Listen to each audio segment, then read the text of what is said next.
नमस्कार, मी आहे अमृता आणि तुमचं स्वागत करते आयुष्याचा खजिनामध्ये. मित्रांनो, आज आपण मदरहुड गाईड या विषयावर चर्चा करणार आहोत.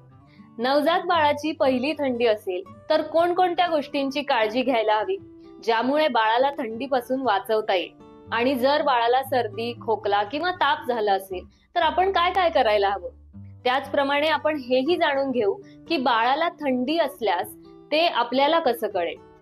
कारण नवजात बाळ बोलू शकत नाही. अशा परिस्थितीत काही लक्षणं पाहून ओळखावं लागतं की बाळाला सर्दी किंवा थंडी झालेली आहे. पॅरेंट्सच्या मनात नेहमीच नवजात बाळासंबंधी अनेक प्रश्न असतात आणि हे अगदी स्वाभाविक आहे की थंडीच्या काळात बाळाला किती कपडे घालायचे, रोज आंघोळ घालायची की नाही, मसाज करायचा की नाही, याबद्दल विचार येत असतात. कधी कधी असे प्रश्न इतके मनावर हावी होतात की आपण स्वतःचीच काळजी घ्यायला विसरतो. तर सुरुवातीला आपण याबद्दल बोलूया की बाळाला थंडी लागणार नाही यासाठी काय करायला हवं. तर सगळ्यात आधी बाळाच्या कपड्यांच्या लेअरिंग कडे लक्ष द्या. कपडे कसे लेअर करायचे यासाठी तुम्हाला एक अंदाज बांधावा लागेल. बघा, प्रौढ व्यक्तीने जितके कपडे घातलेले आहेत त्याच्या 2 लेअर जास्त कपडे बाळाला घालायला हवे. बाळाला झाकताना त्याचं डोकं, हात आणि पाय झाकणं खूप महत्वाचं आहे, कारण की शरीरातील उष्णता मुख्यतः याच भागांमधून निघून जाते. त्यामुळे बाळांना गरम ठेवलं तर थंडी लागण्याची शक्यता खूप कमी होते. आता दुसरा मुद्दा येतो अंघोळीचा. तर अशा परिस्थितीत म्हणजे सर्दी जर बाळाला झाली असेल तर बाळाला रोज अंघोळ घालणं टाळा, कारण त्यामुळे थंडी लागू शकते.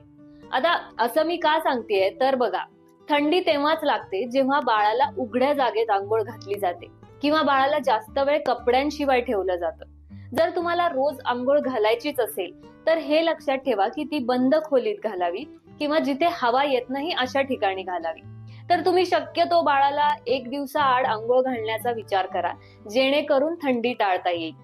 आता मसाज बद्दल बोलायचं झाल्यास अनेक मातांना हा प्रश्न पडतो की रोज मसाज करावा की नाही.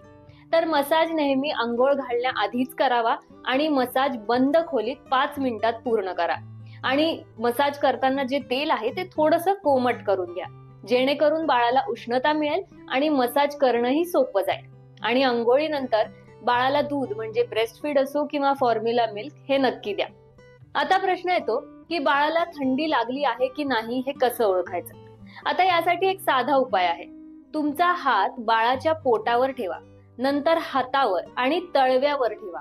जर या तिन्ही ठिकाणी तापमान उष्ण असेल तर समजावं की बाळाला थंडी नाही. पण जर पोट गरम आणि हात किंवा पाय गार असतील तर याचा अर्थ बाळाला थंडी लागली. अशा वेळी तुम्ही योग्य ती काळजी घ्यायला हवी की सगळ्यात आधी बाळाचे हात आणि पाय झाकावे आणि बाळाचं डोकं व्यवस्थितपणे झाकावं. बाळाला व्यवस्थित झाकून ठेवावं, ज्यामुळे बाळाच्या शरीराची उष्णता बाहेर जाणार नाही आणि थंडी लागणार नाही. याशिवाय एक गोष्ट लक्षात घ्या की अनेक पालक चुकीने बाळाला सरळ वॉर्मर किंवा स्वेटर त्वचेवर घालतात. असं करू नका. आधी बाळाच्या त्वचेवर कॉटनचा एक थर द्या, जेणेकरून बाळाला खाज, चिघळ किंवा रॅशेस होणार नाही. कारण लहान बाळ काही बोलू शकत नाही, त्यामुळे आपणच यावर लक्ष देणं गरजेचं असतं. त्यानंतर बाळाच्या खोलीत खिडक्या व दरवाजे बंद ठेवा, पण खोलीत योग्य व्हेंटिलेशन होईल याची काळजी घ्या, जेणेकरून बाळाला गुदमरणार नाही किंवा सफोकेशन होणार नाही. थोडीशी खिडकी उघडी ठेवू शकता, जेणेकरून हवा आत बाहेर होईल. आता बाळाला जेव्हा तुम्ही बिछाण्यावर झोपवत असाल तेव्हा गरम पाण्याची पिशवी किंवा हीटिंग पॅड वापरून आधी ती जागा थोडीशी गरम करा. जर बाळाला पांघरूण किंवा चादर झाकून ठेवायला आवडत नसेल, कारण लहान बाळा चादर लाथांनी काढून टाकतात, तर त्यांचे हात आणि पाय झाकण्यासाठी मोजे किंवा मिटन्सचा वापर करा. चला, हे तर आपण बोललो पूर्व काळजीबद्दल. पण आता आपण बोलूया जर बाळाला सर्दी झालीच तर काय करायचं. तर जर बाळाला श्वास घेण्यास त्रास होत असेल, तो तोंडाने श्वास घेत असेल, श्वास घेताना आवाज येत असेल, ताप असेल किंवा कोरडा खोकला होत असेल आणि जर छातीत कफ जमा झालाय असं तुम्हाला वाटत असेल तर तुम्हाला लगेच काही पावलं उचलावी लागतील. जर बाळाचं नाक बंद झालं असेल आणि त्याला श्वास घेता येत नसेल, झोप येत नसेल आणि नाक स्वच्छ करायची गरज असेल तर तुम्हाला सलाईन नेझल ड्रॉप्सचा वापर करावा लागेल. हे डॉक्टरांकडून बाळाला जन्मल्यानंतरही शिफारस केलं जातं. यामुळे नाकातील चिकटपणा कमी होतो आणि म्युकस बाहेर येतो. यासाठी नेझल एस्पिरेटरचा उपयोगही तुम्ही करू शकता. पण कोणत्याही प्रकारचा नोकदार वस्तूंचा नाकातील चिकटपणा काढण्यासाठी वापर अजिबात करू नका. जर बाळ सर्दीमुळे दूध प्यायला नकार देत असेल तर एक ट्रिक अशी आहे की दूध पाजण्याआधी 10 मिनिटं बाळाचं नाक साफ करा. यामुळे बाळाला श्वास घ्यायला सोपं होईल आणि दूध पिण्यात अडचण होणार नाही. लक्षात ठेवा, डॉक्टर नेहमी सांगतात की सर्दी झाली तरी दूध देणं बंद करू नका. आणि आईनी काळजी घ्या की बाळाला जास्तीत जास्त वेळ कुशीत जवळ करून ठेवा, जेणेकरून त्याला उष्णता जाणवेल. बाळाच्या खोलीत स्टीमर किंवा वेपोरायझरने वाफ तयार करा. 6 महिन्याखालच्या बाळांसाठी गरम पाण्याचा नळ सुरू करून बाथरूम मध्ये बंद करा आणि बाळाला बाथरूम मध्ये घेऊन बसा. यामुळे वाफ मिळेल आणि छातीतील कफ निघून जाईल आणि नाक मोकळं होईल. आता एक घरगुती उपाय सांगते, जे आपल्या आजी वगैरे नेहमी करायच्या.